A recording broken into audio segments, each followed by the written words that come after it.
Romance of Sui and Tang Dynasties Chapter 98. Think about the agonizing grief of outliving someone you love. Just that sheer heart-wrenching pain of walking through a room and stumbling across some everyday item they left behind. Yeah, it's a completely devastating feeling. It really is. And our source text actually opens with a powerful reflection on this exact universal human experience. Right. It specifically highlights the emotional impact of finding just a single embroidered sock scattered on the ground, left behind by a lost love. And that opening with the sock, it really grounds the narrative in this raw, palpable psychological state way before the larger historical machinery even begins to turn. Exactly. Chapter 98. Which is such a rich source. It operates as both a historical and a literary account. It weaves the very real, brutal trauma of the Andalusian rebellion with this deeply personal, almost mythological narrative of survival. We are going to trace that specific narrative arc. Right. We're looking at a story that begins as a devastating historical tragedy, just steeped in the unbearable grief of a displaced ruler, and then it transforms quite abruptly into a wild, mythical great escape. Which is why this matters so much. This isn't just some dusty old text. It's a really profound look at how humans process unimaginable loss. Wow. It shows the sheer desperation of grief and how historical accounts intertwine with magical realism to basically explain survival against all odds. Okay, let's unpack this. For those who might know the history, our core characters here are Emperor Shangwang, formerly Emperor Hunzong, and his absolute beloved consort Mei, Jiang Keiping. Yes. So Shangwang is currently exiled in Shu. The rebellion has swept through the capital of Cheyenne, and he fully believes consort Mei is dead. Right. Because word has reached him that a female corpse was found in the palace during the absolute chaos of the rebellion. Which brings us back to that embroidered sock. Have you ever found an old item belonging to a loved one and just felt that sudden physical rush of memory? It's overwhelming. Yeah. And his isolation in Shu cannot be overstated here. He's a ruler who has lost his capital, he's lost much of his power, and now he believes his great love. Yeah. The text focuses heavily on the aftermath of this separation. It's one thing to lose someone in the chaos of a fleeing court, right? But it is entirely another to sit in exile, surrounded by the silence of the mountains in Shu, and have nothing but time to dwell on a solitary brocade sock. Or a misplaced hair ornament. Yeah.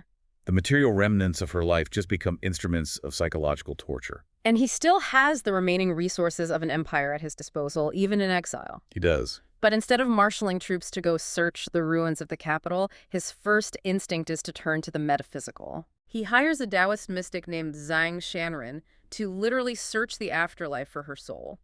Which, what drives a former emperor to bypass physical searches and immediately seek out a mystic to scour the underworld? It speaks to the absolute certainty he had regarding her death. The discovery of that female corpse in the palace was viewed as definitive proof. Right, so in his mind, the physical realm is a dead end. Exactly. It no longer held any answers for him. Turning to Zhang Shanren was a manifestation of ultimate desperation. He commands this mystic to breach the boundaries of mortality itself. And the text goes into detail about this. Zhang Shanren builds an altar and sits in silent meditation for a full 24 hours. Yes, a rigorous Taoist ritual designed to detach the spirit from the physical form. And it mentions he sends his soul roaming through all three realms of existence. Which is a crucial cosmological detail here. The three realms, heaven, earth, and the underworld, they represent the entirety of existence in this belief system. Wow. Zhang Shanren is essentially conducting an exhaustive audit of the universe. He's looking through the celestial palaces, scouring the physical earth, wandering the courts of the dead, all attempting to locate the specific spiritual signature of consort Mei. But he returns to the emperor with devastating news. Yeah. He claims to have searched everywhere, but there is no trace of her soul.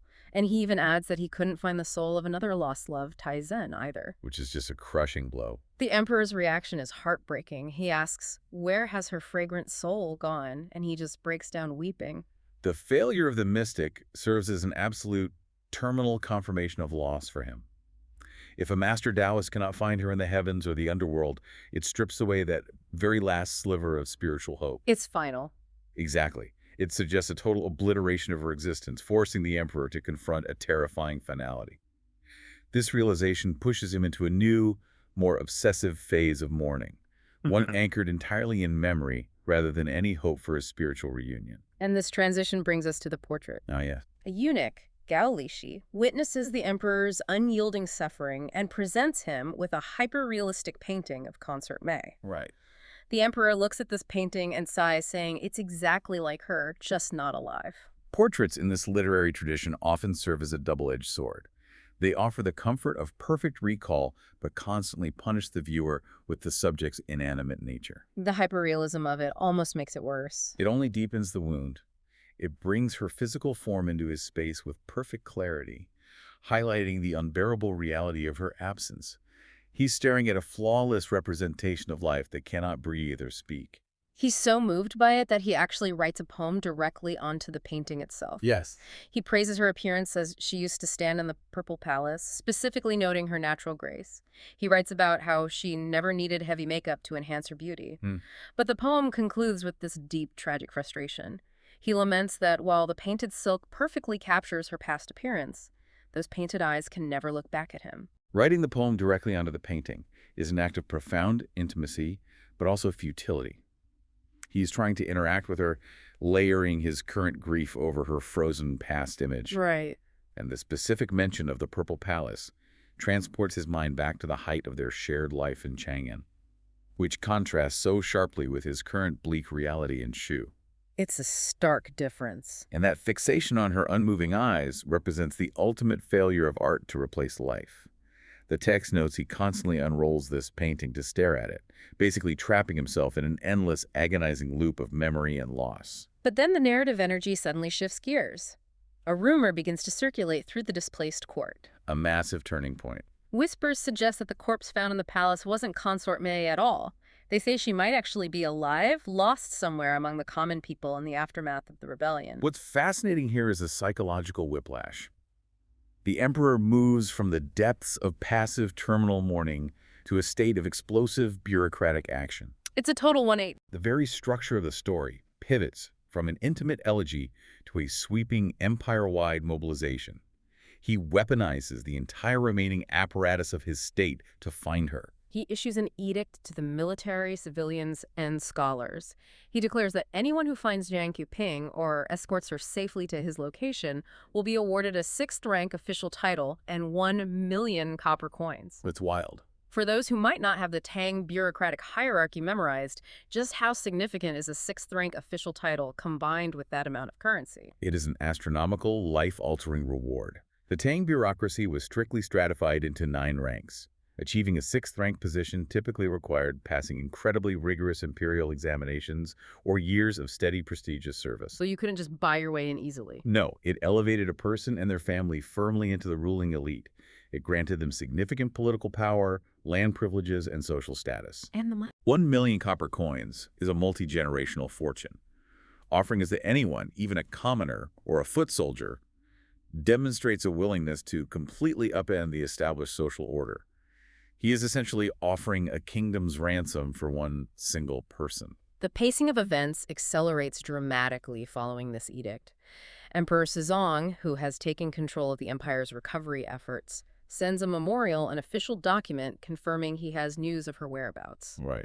Shang is currently traveling, his carriage is moving along the road, and before he can even fully process the official memorial from Sezong, his carriage is physically intercepted. I love this part. An envoy stops a procession carrying a handwritten letter directly from Consort Mei. The physical interception of the imperial carriage is just a brilliant narrative device. It mirrors the emotional interception the emperor is experiencing. His grief, which had been driving him steadily forward into despair, is literally halted in its tracks. That's a great way to put it. The transition from staring at a silent, unmoving portrait to holding a physical letter written by her own hand bridges the gap between the dead past and the living present. But the contents of this letter are a stark departure from the romanticized memory of the portrait. Consort Mei recounts the raw chaos of the rebellion's outbreak. It's brutal. She describes the court officials scattering in terror, the emperor fleeing west, and the distinct, crushing feeling of being left behind to await orders that never came as the capital collapsed around her. Her account strips away all the grandeur of the imperial court and exposes the grim reality of a collapsing dynasty. Yeah. Her psychological state deteriorates rapidly in the face of this abandonment. She uses a very specific phrase in the letter, stating she felt her life had become lighter than a feather. Lighter than a feather. Yes, this is a profound articulation of absolute worthlessness. The collapse of her world, combined with the perceived abandonment by the man who was both her lover and her sovereign, leaves her feeling entirely unmoored from existence. And this overwhelming despair leads her to attempt suicide by hanging herself. She writes that her breath was failing, placing her on the very brink of death. Right. But she doesn't credit her survival to a passing soldier or a loyal servant, does she? The text takes a sharp turn into the mythological at this exact moment. Yes, the narrative deliberately blends historical trauma with explicit magical realism right here. She writes that an immortal maiden descended from the sky to intervene at the very last second. And she gives highly specific details about this rescuer. She identifies the immortal as a woman from the Wei family of Wengwu and specifically notes that she is the wife of Zhang Guo. Identifying the rescuer as the wife of Zhang Guo is a masterstroke of Taoist literary integration. Zhang Guo, often known as Zhang Guolao, is one of the famous 8 immortals of Taoist mythology. Oh, wow. By invoking his name and his wife, the text anchors Consort Mei's miraculous rescue firmly within established, highly recognizable religious lore. So it's not just a random angel. Exactly. It elevates her survival from a mere stroke of luck to an event of cosmic significance, orchestrated by the highest echelons of the Taoist pantheon. And the method of their escape is perhaps the most striking visual in the entire text. I just love this part. She writes that the immortal maiden pulled a small paper donkey out of her sleeve to facilitate their flight. Yes, the paper donkey. It's deeply intertwined with the specific mythology of Zhang Guolao, who was famous for riding a magical white bat or a paper donkey that he could literally fold up and put in his pocket when he wasn't using it. That is amazing. In broader Taoist practice, this touches upon the concept of ziza, or paper familiars, the idea that paper objects can be imbued with spiritual life and breath to serve the practitioner. So the immortal transforms this paper cutout into a living, flying steed. They mount the creature and take off into the sky, traveling 1,000 miles in an instant to land safely in a place called Lenyang. Analyzing how the text deploys this divine intervention reveals a lot about the cultural mindset of the era. We shouldn't necessarily get bogged down in the literal mechanics of a flying paper donkey. Sure. The narrative function of the magic is to frame Consort Mei's survival as an act of divine destiny. The chaos of the Anlushan rebellion was so horrific, so devoid of logic or justice, that mere survival felt insufficient. It needed a grander explanation. Right. To explain how someone so pure and loyal survived such a cataclysm, the text requires the heavens themselves to break the rules of reality to save her. That makes a lot of sense. So her letter continues by describing her subsequent hideout, which stands in stark contrast to the bloody ruins of Chang'an. She finds sanctuary at the Penjing Taoist temple, nestled deep in the white clouds. The shift in setting from the war-torn capital to an ethereal temple in the clouds signifies a transitional state for her character. Oh, so? Well, she has been removed from the earthly violence, elevated to a space that borders on the divine, but she remains in a state of limbo. She is no longer part of the imperial court, but she hasn't fully ascended to immortality either. She is just waiting. She describes her companions in the temple, too. There's a chaste female Taoist named Aunt Sue from the Luo family who mysteriously assumes Consort Mei is an immortal herself due to her sudden arrival. Yes. And Consort Mei simply allows her to believe this. She also shares space with a roommate, a young woman from the Daxi family, who is the concubine of a top scholar named Qin. The introduction of these specific companions sets up a vital prophetic element in the story. Right. The text reveals that a master named Luo Gonggyun had previously predicted the arrival of these 2 women at the temple. He informed Aunt Sue that their stay would be strictly temporary, prophesying that they would eventually return to their respective masters. And 2 months prior to her writing the letter, she notes that Master Luo and another immortal, Yi Fashan, visited the temple. They bestowed gifts upon Consort Mei, a branch of plum blossoms, which she emphasizes is her favorite flower, specifically noting it is a bloom from the heavenly gardens that never fades. And they gave her a poem containing a hidden message about her future. That unfading plum branch is a really potent symbol, loaded with cultural meaning. In Chinese literary tradition, the plum blossom is the ultimate emblem of resilience, purity, and endurance. Because it blooms in the winter, right? Exactly. It blooms vibrantly in the dead of winter, long before other flowers dare to open. By gifting her an unfading plum branch, the immortals are acknowledging that her spirit, her loyalty, and her connection to the emperor have endured the harsh, bitter winter of the rebellion. Oh, that's beautiful. The unfading nature of the celestial flower promises that her bond with Chang'an will outlast the current temporal suffering. But the protective isolation of the temple doesn't last forever. She explains near the end of the letter that envoys from the Luo and Qin families came searching for relatives and accidentally discovered them. With her secret exposed, she uses the letter to make a desperate plea to the emperor. She asks for his grace, begging to return to her old palace to live out her remaining days. The framing of her request highlights a deep sense of humility and enduring devotion. She articulates that returning to him, even if she were simply to fall and die like a plum blossom dropping from its branch in his presence, would be vastly preferable to the tragic, isolated death she almost suffered. She just wants to be near him. Yes, she views the possibility of returning to his side, under whatever circumstances, as a profound blessing. We then see the emperor's written response to this sprawling, unbelievable letter. And he replies with an official, written validation of her entire experience. He doesn't question the sudden appearance of the immortal maiden. He doesn't express any skepticism about the paper donkey flying 1,000 miles. He accepts her account completely. His unquestioning acceptance is absolutely key to understanding the moral cosmology of the text. Why is that? The emperor is not focused on the mechanics of the magical rescue. His attention is entirely focused on the moral purity that prompted it. In his response, he explicitly praises her attempt at suicide. Really? Yes.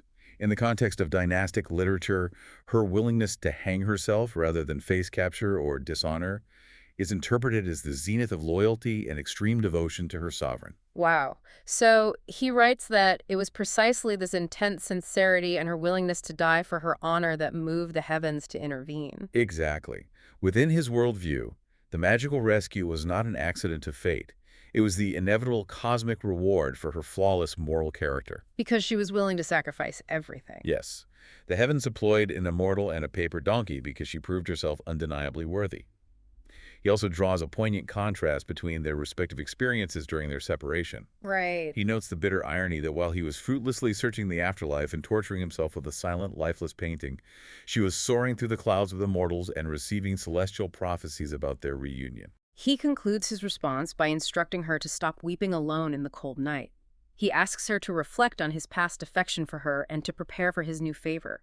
He effectively pulls the narrative full circle, taking them from a state of absolute tragic isolation and guiding them toward a joyous, heaven-ordained reunion. It represents a masterful synthesis of profound emotional trauma and grand mythological storytelling. And in the middle of all this, you have the Supreme Emperor. Known in the text as the Chang'an. He's finally returning to the capital after having fled the violence. But the political landscape is totally unrecognizable now. Because he's no longer the one pulling the strings. Right. His son, Emperor Sezong, took the throne in his absence to lead the war effort. So you have the former ruler coming back to a city now ruled by his son. And the structural danger of that specific dynamic, I mean, it cannot be overstated. Two emperors in the same political space. It's a bureaucratic nightmare. Even if the father is supposedly retired, the entire imperial system is built on absolute singular loyalty to the Son of Heaven. Right. Having a living former emperor creates this immediate polarized division of loyalty. It's the ultimate powder keg. Like a hostile corporate takeover where the ousted founder just walks back into the building. Exactly. Every official, every general, every servant has to calculate who holds the real power. And knowing that choosing wrong means death. And looking at the sources here, the Supreme Emperor seems totally aware of that exact danger. Oh, absolutely. The very first thing he does upon arriving at the Fengxiang prefecture on his way back is surrender his military power. Right. He explicitly orders his guard to take all their armor, all their weapons, and just hand them over to the local treasury. He's completely disarming his own protective detail before he even gets close to the capital. Which is a massive, calculated gesture of submission. He's broadcasting to his son, the new emperor, that he's not coming back to launch a counter-coup. By stripping himself of military might, he's trying to present himself as a vulnerable old man rather than a political rival. It's a desperate play for survival. But the son's response is what makes this so incredibly tense. To escort his newly disarmed father the rest of the way, Emperor Sezong sends 3,000 elite cavalry. Yep. Okay, let's unpack this. If the father just surrendered all his weapons, how could he possibly be a threat? Is Suzong really that paranoid, or is this supposed to be a legitimate honor guard? Well, in ancient imperial politics, there is no such thing as an innocent gesture. Especially with troop movements. Exactly. Sending 3,000 fully armed, combat-hardened elite troops to surround a newly disarmed father is a spectacular display of dominance. So it's a threat. It's masked as filial piety, the son providing a grand escort. But the subtext is entirely hostile. Suzong is essentially saying, I respect you as my father, but I also have the military infrastructure to crush you instantly. Wow. The paranoia is absolutely justified because Suzong knows his own legitimacy is fragile as long as his father draws breath. And that passive-aggressive tension really sets the stage for their actual face-to-face meeting. It reads like a masterclass in performative politics. It really does. Suzong brings all the government officials out of the city gates.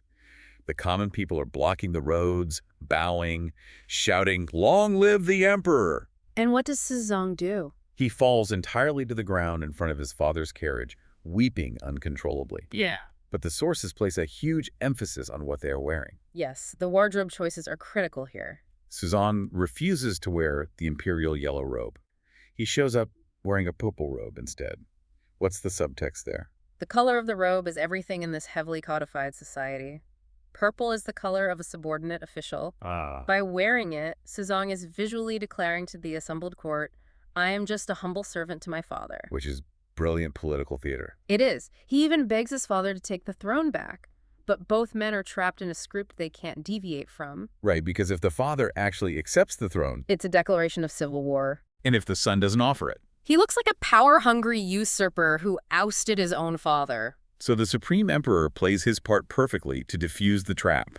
He refuses the throne, and he actually has to order an attendant to brook out a yellow robe and force his son to put it on right there in the street. A literal passing of the mantle. Exactly, and it continues. When they finally head back to the city, Suzong refuses to ride in his own carriage or on a horse. He insists on walking on foot in the dirt next to his father's carriage, Acting like a common groom. which forces the Supreme Emperor to repeatedly command him to stop. It's a survival mechanism for both of them. And the Supreme Emperor turns to the officials during this procession and says something incredibly telling. Right, he says, I was the Son of Heaven for 50 years, and I didn't think it made me truly venerable. But today, being the father of the Son of Heaven, that makes me the ultimate venerable. Which sounds like a proud dad moment on the surface. But given the cavalry surrounding them, it feels deeply calculated. It's pure self-preservation. He is actively carving out a new identity that demands respect, but poses zero political threat. By claiming the title of the ultimate venerable as a father. Right, he's stepping out of the political hierarchy entirely. He immediately follows this up with an edict stating he's retiring to the Xingfeng Palace in the south, explicitly promising he will no longer involve himself in any government affairs whatsoever. He's building his own gilded cage. Exactly, to assure his son he won't interfere. And the author of the text ensures we don't miss this dark subtext. There's a poem inserted right into the narrative that acts as a voice of historical skepticism. It asks the exact questions we are asking. Right. If this father-son reunion is so warm and innocent, why did the father's armor and weapons have to go into the treasury? And to welcome a beloved father, you just need a ceremonial procession. Why deploy 3,000 elite cavalry? The poet cuts right through the theatrical tears and the purple robes. The political paranoia is suffocating. But just as we settle into this gritty Machiavellian power struggle, the source material introduces a massive thematic shift. We move away from the harsh reality of military disarmament and step directly into the realm of the supernatural. Here's where it gets really interesting. The Supreme Emperor settles into his retirement at the Xingqing Palace, and he reunites with his former love, Consort Mei. Also known as Mei Fei. Right. She had been left behind during the violent rebellion. And surviving a war zone as a high-ranking imperial consort is practically impossible. Usually they're captured, ransomed, or killed. But she's alive. She is. And when she tells the emperor her survival story, it is entirely driven by Taoist magic. She claims she was rescued by the wife of a famous immortal named Zhang Guo. The contrast is jarring, isn't it? We go from analyzing the troop movements of an elite cavalry to discussing divine intervention. Consort Mei explains she didn't just hide in a cellar, she was spirited away by ethereal figures. The details she shares are wild. She says she escaped on a magical paper donkey. A paper donkey. Yes, and the text notes that this paper donkey was likely pulled right out of the immortal Zhang Guo's personal towel box. Like a magical handkerchief that transforms into a getaway vehicle. Exactly. Why does the author drop something this fantastical right into the middle of a tense historical narrative? It reflects how the people of that era integrated myth, philosophy, and history to process the incomprehensible. A war that wipes out millions of people feels like the end of the world. So for a delicate imperial consort to survive the slaughter, realism isn't enough to explain it. Right. To the emperor and to the readers of this romance, divine intervention is the only logical explanation for her survival. The magic isn't just a plot device, it's a coping mechanism for trauma. Notice how the emperor reacts. He doesn't dismiss her as delusional. No, he actually validates it. He recalls that years ago, he tried to arrange a marriage between his own sister, the Jade Princess, and this exact immortal, Zhang Guo. But Zhang Guo refused, claiming he already had a wife, Lady Wei, hiding in the Wengwu Mountains. So for the emperor, Consort Mei's story confirms a piece of his own past. He treats the magic as historical fact. It bridges his glorious past with his devastating present. And Consort Mei brings physical proof too. She shows the emperor a gift she received from another mortal, Ye Shan. The plum blossom. Yes, a single plum blossom, but it's described as crystal clear and incredibly fragrant. It's a deeply personal nod to her identity, since her title, Mei Fei, translates to consort plum. Which the emperor is amazed by. He tells her that with an immortal plum blossom like this, she truly lives up to her name. But the most impactful part of her story comes when she reveals a prophetic poem given to her by a third immortal, Luo Gongguan. And this is the moment the Supreme Emperor has a massive realization about his own downfall. What's fascinating here is how the text offers a profound commentary on leadership, accountability, and the concept of destiny. The emperor starts piecing together clues from his past, realizing these immortals had been trying to warn him about the rebellion for years. Looking at the linguistic puzzles in the sources here, it's fascinating how the immortals communicated. The immortal Luo Gongguan had once sent the emperor a letter with a specific warning. Do not forget danger in times of peace. Right.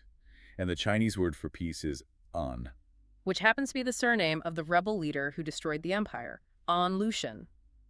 The immortal was offering a double meaning, warning him not to forget the danger of An Lushan long before the rebellion sparked. And the botanical prophecy is even more specific. Luo Gongguan also sent the emperor a medicinal herb called Shu Dengi. Sichuan Angelica. Right. But if you break down the literal characters of that name, it spells out the emperor's exact fate during the war. Shu refers to the region of Sichuan, which is exactly where the emperor was forced to flee when the capital fell. And Dengi means ought to return. You will flee to Sichuan, but you ought to return. When the emperor, sitting in his gilded cage of a retirement palace, realizes this, it shatters his worldview. He realizes the universe had mapped out his tragic trajectory years in advance, and he had been entirely blind to it. He's so overwhelmed by this realization that he says, today, thinking about it, not a single word failed to come true. And then he acts on it immediately. He starts handing out massive rewards to the mortal relatives of these immortals. Manning Luo Kai gets a 3-level official promotion on the spot and a huge sum of coins. 1 million coins, I believe. Yes, and a woman named Luo Sugu is given the grand title of Chaste and Quiet Immortal Master, plus 2 million coins to repair her temple. He even orders statues of all 3 immortals to be built and worshipped. Why the sudden grand display of wealth and titles? It's a brilliant psychological defense mechanism. By richly rewarding these immortals and leaning into the narrative of fate, the emperor is shifting the blame for the empire's collapse. That makes a lot of sense. If the rebellion and his exile were foretold by divine beings and written into the very names of medicinal herbs, then it absolves him of his political failures. He can tell himself he didn't lose the empire because he was a negligent ruler who trusted the wrong generals. Exactly. He lost it because it was a grand, preordained cosmic plan. Embracing destiny becomes a shield against the crushing weight of his own accountability. That is so true. And this theme of cosmic plans and prophecies shaping reality isn't just applied to the emperor. The sources give us a really satisfying subplot involving Consort Mei's good friend Daxi Yingying. Yes, the mansion. Through a complex series of events, Yingying is gifted a massive, luxurious estate in the capital. But this isn't just any house. It's the former mansion of the Lady of Guogo. And for context, the Lady of Guga was a notoriously wealthy, powerful figure before the rebellion. Right. Gifting this estate to Ying is the equivalent of suddenly handing someone the keys to a disgraced billionaire's mega mansion. And this windfall directly ties back to the prophetic poem Consort May received. One of the lines in that Taoist poem was, "Painted scenery becomes real." Exactly. How does that connect to Ying's new mansion? Previously, Ying had been looking at a literal painting of this exact mansion with the man she loved, a scholar named Qin Gushan.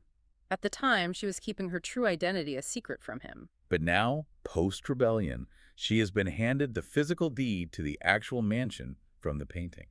The text explicitly refers to this as turning fiction into reality. It's a core Taoist concept playing out in the narrative.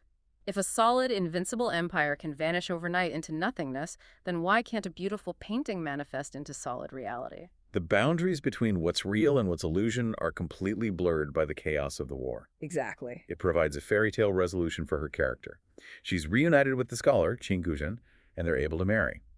The text highlights that the scholar's first wife, who happens to be a descendant of a highly prestigious historical figure, Zhu Maogong, welcomes Ying with open arms.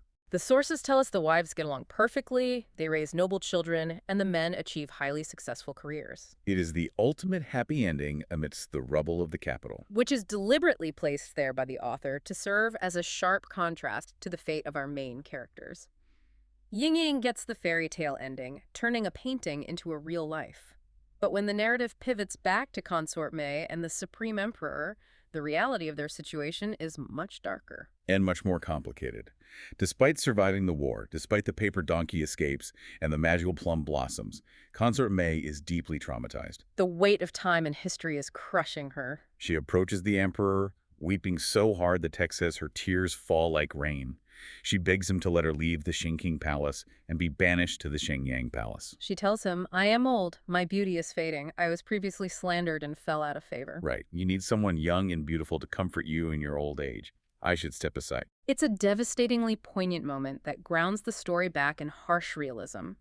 She survived immortals and brutal war zones, only to feel utterly inadequate in the quiet aftermath. She expects to be discarded. In the harsh reality of the imperial court, women who aged or lost their political backing were routinely cast aside. Her survivor's guilt is compounded by the belief that she no longer has value in this new, diminished world. But the Supreme Emperor's response is emotionally raw. It completely strips away the political artifice we saw earlier with his son. He refuses to let her go. He takes full responsibility for how she was treated before the war. He tells her, "It was my fault I neglected you in the past." He points out that even when they were separated by war and palace intrigue, they still exchanged gifts, like pearls, proving their connection never really died. He practically begs her. Yes, saying, "How can you bear to abandon me to live elsewhere when I have no one else to comfort me in my old age?" Look at who he is in this moment. He is a man who lost his empire, his absolute power, and much of his family. He was stripped of his armor, forced to grovel in political theater, and is now guarded by his own son's hostile cavalry. Consort May is his only remaining link to his past life. A past where he was truly in control and loved. He refuses to lose her too. In the end, stripped of everything, they only have each other to rely on. And so she agrees to stay with him in his gilded cage. The author wraps up this entire emotional roller coaster with one final masterful couplet. The poem reads, "Yang catkins have scattered with the east wind, but the plum calyx can retain its late fragrance." What is the deeper meaning behind those specific metaphors? The wordplay there is brilliant, holding decades of tragic history in just a few words. When the poet says Yang catkins have scattered, the word Yang is a direct reference to the emperor's most famous and now deceased favorite, consort Yang Guifei. During his frantic flight from the rebellion, the emperor was forced by his own mutinous guards to order her execution. She was the beautiful spring flower, violently blown away by the destructive east wind of the war. And the plum calyx retaining its late fragrance. That is Consort May. Remember, May means plum. She represents the winter flower. She is the one who endured the freezing, bitter cold of the rebellion, surviving the impossible. Now she's the one remaining to offer her warmth, loyalty, and fragrance to him in the deep winter of his life. The emperor, or Sheng Wang, is living out his twilight years back in the capital. Right, he survived the worst of it. Exactly. On paper, he's comfortable. He has returned from exile in Sichuan. He has attendants like Consort Mei, and the rebellion's immediate threat is past. But internally, the man is a ghost. He's just hollowed out. Completely. He's entirely consumed by the past, specifically the shadow of Yang Guisei's death. And his first instinct upon returning is a deeply human one, I think. He wants to give her a proper, dignified reburial to replace the chaotic, hasty grave that was dug at Maui. Which makes sense, right? You want to honor the person you loved. But he immediately hits a political brick wall in the form of an official named Li Ku. Yeah, because the retired emperor might have prestige, but Li Ku serves as a very harsh reminder that he lacks absolute power now. Li Ku points out a really dangerous reality. The guards. Exactly. The Longwu Royal Guards are still active. These are the exact same military forces who executed Yang Guifei's cousin, Yang Guzong, and effectively forced the emperor to order the consort's death in the first place, just to prevent a full-scale mutiny. Right. They essentially held him hostage to that decision. They did. So Li Ku warns him that if the emperor suddenly initiates a lavish public reburial for the consort, those guards are going to interpret it as the first step in a revenge plot against them. Wow, so it could trigger another panic. Or worse, another rebellion entirely. It is such a stark image of his diminished status. He is effectively a prisoner to his own trauma and to the men who caused it. So to preserve the fragile peace of the state, he basically has to swallow his own mourning. Which leads to this incredibly tense, covert operation. Yeah. The emperor bypasses his official court entirely and summons his most trusted eunuch, Gao Lishi. And he gives him this secret directive. He says, go back to Maui off the books, quietly relocate her body to a more respectful grave, and retrieve any surviving belongings. And the text takes a really unflinching, visceral turn here when Gao Lishi actually arrives at the north side of the West Road at the Maui station. Yeah, he finds the original burial spot. Right, he uncovers the grave, and the reality of death is just absolute. The novel describes how her body, her skin, her clothes, everything has completely turned to dust. Time and decay have just erased her physical form entirely. Completely. The imagery is incredibly morbid, but out of all that destruction, Gao Lishi finds a single anomaly. Resting right where her chest would have been is a perfectly intact purple silk scent bag. It's amazing. It's this pristine, tiny object sitting amidst total decay.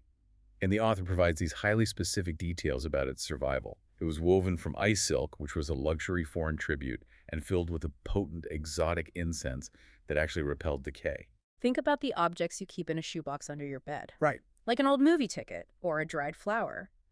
Why do we trust inanimate objects to hold our most fragile memories? For the emperor, this isn't just a keepsake, it's a defiant piece of survival. Defiant is the perfect word.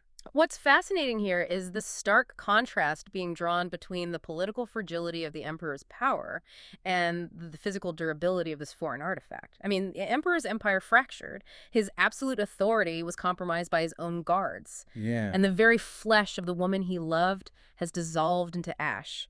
The human body and political power are both exposed as incredibly fragile constructs, yet this scent bag, made from foreign materials, survives completely untouched by the domestic political ruins surrounding it.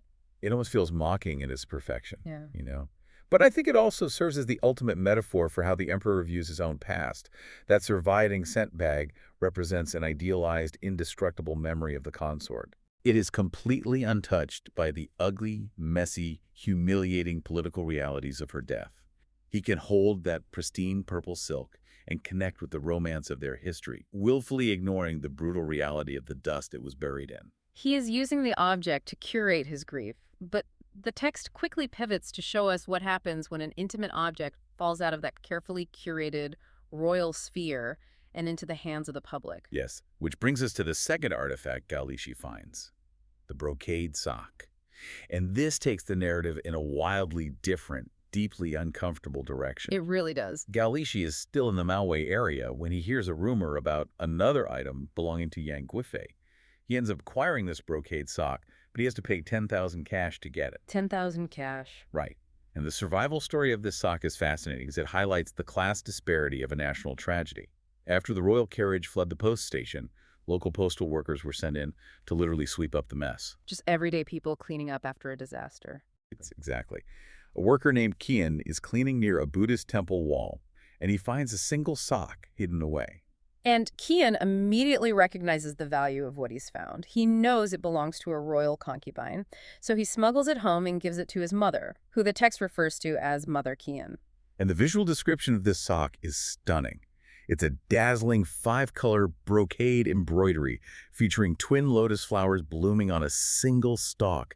Even more hauntingly, the consort's perfume still lingers on the fabric. So it's an intensely personal, intimate garment. Yeah, but Mother Qian doesn't treat it like a sacred relic of a fallen dynasty. She treats it like a lottery ticket. Yeah. She creates a Tang Dynasty side hustle. At first, she just gossips and shows it to her neighbors. But as word spreads, people become morbidly fascinated.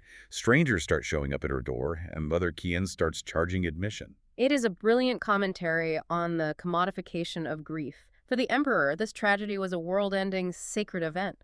For a working-class peasant family sweeping up the post station, it is quite literally a way to pay the bills. Mother Qian capitalizes on a very recognizable human obsession with proximity to fame and death. And she scales the business up, too. As the crowds grow, she demands more money, eventually charging 100 copper coins just for a quick peek at the sock. The text notes she amassed tens of thousands of coins. That's a fortune for her. It's staggering to think about everyday people emptying their pockets to stare at a dead woman's footwear. But it also forces you to think about our modern world. Consider our own obsession with celebrity memorabilia, or the way tourists flock to the sites of historical tragedies. Dark tourism. Exactly. Human nature hasn't changed. We still want to buy a ticket to touch the remnants of someone else's disaster. And the author makes this public spectacle even more jarring by revealing the deeply private backstory of the sock. The text explains that this specific style was known as the ulai, or the lotus root shoe. Oh, this part is so sad. It is. Yang Guifei favored these lotus-embroidered socks, and the emperor used to playfully tease her about them. He would joke that if the embroidery on the outside was a vibrant lotus flower, then the pure white foot hidden inside must be the white lotus root, the O. That is such a tender, private joke between lovers. And now that intimacy is stripped away, exposed to thousands of gawking strangers for 100 coins a pop. It feels like a total violation. It is a violation. And the author doesn't just let that sit. The chapter weaves in actual poetic commentary to dissect the ethics and the philosophy of this moment. Right. The text includes a discussion of the poet Liu Yuxi's Ma Wei song, which hones in on this exact violation of privacy. Liu Yuxi invokes the imagery of the sock that treads on waves, which is a classic literary trope used to describe mythical, untouchable goddesses. So elevating her to myth. Exactly. And he contrasts that mythic elevation with the transactional reality of the sock being handled, sniffed, and viewed by the masses. The lingering scent of the perfume becomes a symbol of lingering humiliation. But there is another poetic layer the text introduces, which takes a more philosophical stance on memory itself. There are poems inserted here that argue about the futility of clinging to this physical artifact. The whole idea that physical things just don't last. Right. The argument goes, so what if Mother Qian has a physical piece of brocade? That material object is woven from threads that will eventually fray, fade, and turn to dust, just like the body in the grave.